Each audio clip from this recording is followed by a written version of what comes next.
Louvado seja o nosso Senhor Jesus Cristo, para sempre seja louvado. Estamos vivenciando o terceiro domingo do tempo da Quaresma. Caminhamos uma Páscoa, a ressurreição de Jesus, e vivenciando este ano santo de 2025, somos peregrinos da esperança. A palavra de Deus hoje nos chama a conversão, a mudança de vida. No Evangelho, nós temos esse texto de Lucas, que só aparece no Evangelho de Lucas, onde Jesus destrói a ideia religiosa de que mortes violentas ou tragédias são um castigo divino. Se pensava isso antigamente, e hoje em dia muitas pessoas, embora cristãs, têm este tipo de pensamento, que é um pensamento errado e inadequado segundo o Evangelho. Doenças, enfermidades, tragédias são coisas que acontecem na vida e não tem nada a ver com a pessoa ser santa ou ser pecadora. Aliás, no mundo antigo se pensava que a doença era castigo divino, então Jesus era um filho desobediente, porque não podia haver um doente que curava, né? Jesus nos mostra que Deus está do lado daqueles que sofrem e não daquilo que causa sofrimento. Mas, por outro lado também, Jesus também vai dizer que as tragédias e as coisas ruins que acontecem devem nos fazer pensar se caso elas tivessem acontecido conosco. Por isso, essa advertência: se não vos converterdes, morrereis todos do mesmo modo. Nós, diante de uma fatalidade, diante de uma tragédia, a gente tem que perguntar: se tivesse acontecido comigo, será que eu estaria preparado para o encontro definitivo com Deus? Assim, a segunda parte do Evangelho entra numa parábola que nos ensina sobre a paciência e a misericórdia de Deus. Um homem tem uma figueira plantada em meio a uma videira, e há 3 anos ela não dá fruto. Então aqui tem um detalhe interessante, dois detalhes interessantes. O primeiro é que a figueira ela praticamente destrói o terreno, ela suga todos os nutrientes do terreno. Então ela poderia prejudicar aquela plantação de uvas, ok? Muito embora a legislação judaica permitisse plantação de plantas diversas no mesmo terreno, mas era inadequado aquela figueira ali no meio da vinha, né? O outro detalhe é o seguinte, que há 3 anos não produz frutos. Segundo o livro do Deuteronômio, quando se plantava uma figueira e ela começasse a dar frutos, depois de 3 anos somente é que se poderia colher os frutos da figueira, ok? Então significa que se há 3 anos ela não está dando fruto, então pode ser que ela esteja plantada ali no mínimo 6 anos.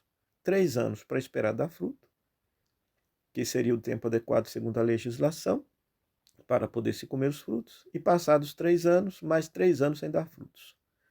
Então, por isso, o dono da vinha quer cortar a figueira. Mas aí chega o vinhateiro e fala: calma, dá mais um ano, vou preparar a terra, vou adubar, quem sabe dá fruto. Quantas vezes a gente não pensa assim acerca de pessoas que fazem maldade, que prejudicam a vida dos outros? A gente erroneamente pensa que Deus poderia levar embora essas pessoas. Pois Jesus chega perto do Papai do Céu e diz assim: dá mais um ano, dá mais um tempo. Vou regar com meu amor, vou regar com a minha graça. Quem sabe dá fruto? Se não der fruto, aí o Senhor corta. Aí de repente passou mais um ano, o Papai do Céu está decidido a cortar aquela vida e Jesus chega de novo e fala: dá mais um tempo, dá mais um ano, né? Vou regar com meu amor, com a sua graça, com o Divino Espírito Santo. Quem sabe vai dar fruto, né? Essa figueira somos nós, né? Quantas vezes nós não damos os frutos de amor, de paz, de verdade, de justiça, de fé, de compaixão, de partilha? E Deus poderia muito bem ceifar a figueira da nossa vida, mas Jesus pede paciência, pede misericórdia e derrama sua graça sobre nós com a esperança de que a gente dê fruto. É muito interessante que no Evangelho de Lucas, e somente no Evangelho de Lucas, nós temos uma pessoa que frutificou no último momento da vida, o bom ladrão, ao lado lá de Jesus na cruz. Deus espera que até o último instante da nossa vida a gente possa frutificar e ser santo.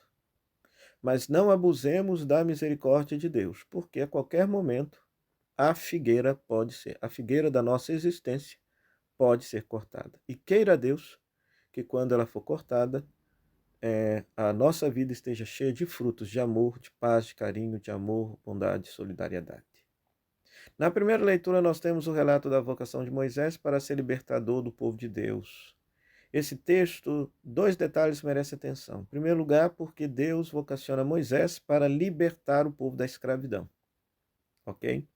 Então, significa que todo regime, todo governo, toda pessoa, toda situação no mundo de hoje que coloque o ser humano numa situação de escravidão é contrária à vontade de Deus.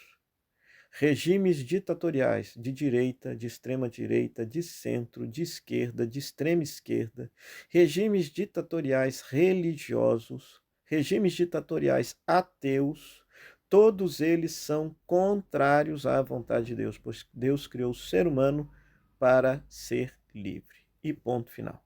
Então, por isso, o cristão deve se levantar contra toda forma de escravidão. O segundo detalhe é a revelação do suposto nome divino, porque Deus não revelou, na verdade, o seu nome, né? A expressão eu sou o que sou é uma expressão muito complexa de ser traduzida, porque existem pelo menos 9 traduções possíveis para a expressão hebraica. Eu sou o que sou, eu fui o que fui, serei o que serei, eu sou o que serei, eu sou o que fui, e por aí vai. 9 formas diferentes de interpretar e traduzir aquela expressão. Então, o texto não está preocupado com o ser de Deus, a ontologia, Deus em si. O texto quer mostrar que o povo de Deus descobrirá a identidade do Deus na medida em que Deus se faz presente por meio de Moisés, libertando o povo. Então, uma revelação de presença. Deus é aquele que está presente na vida do povo, libertando. E aí é muito interessante que no Evangelho de João, por 14 vezes, o título Eu Sou, que é um nome que seria um nome divino, é atribuído a Jesus. 7 vezes com predicativo, por exemplo, eu sou o pão da vida, eu sou a luz do mundo, e outras 7 sem predicativo, por exemplo, antes que Abraão fosse, eu sou. João faz isso de propósito, por quê? Porque para João, Jesus é a presença definitiva de Deus no mundo. Jesus revela a presença de Deus no mundo. Da mesma forma como que no Êxodo, lá, por exemplo, no capítulo 1, quando se diz que o verbo se fez carne e habitou entre nós, e o verbo habitar significa tabernacular, ou seja, montou a sua tenda. Da mesma forma como que Deus habitava na tenda, no tabernáculo, acompanhando o povo de Deus lá no deserto. Então, muito lindo, muito bonito isso, né? Então, a forma de Jesus ser revelou a presença de Deus no mundo. Da mesma forma, cada um de nós, o nosso jeito de ser revela a presença de Deus no mundo. Então, uma pessoa egoísta, mesquinha, violenta, preconceituosa, intolerante, guerreira, ela provavelmente acredita que Deus seja intolerante, guerreiro, violento, mesquinho, condenador. Tem algum problema nisso? Nenhum. O único problema é que essa pessoa não pode ser cristã, porque Jesus não foi absolutamente nada disso. Ok? Então, guarde isso. O jeito que você é no mundo revela o Deus que você acredita. O jeito de você ser no mundo revela a presença de Deus que você acredita ser, estar presente no mundo. E eu lhe faço essa pergunta: que tipo de presença de Deus você tem revelado para os demais com seu jeito de ser? Ok? E por fim, a segunda leitura, Paulo, recapitulando a história do povo de Deus no deserto, vai dizer que o povo foi liberto da escravidão do faraó, mas não entrou na terra prometida, porque pecaram e se rebelaram contra Deus. Na verdade, quem entrou na terra prometida foram os filhos e netos daqueles que foram libertos da escravidão, né?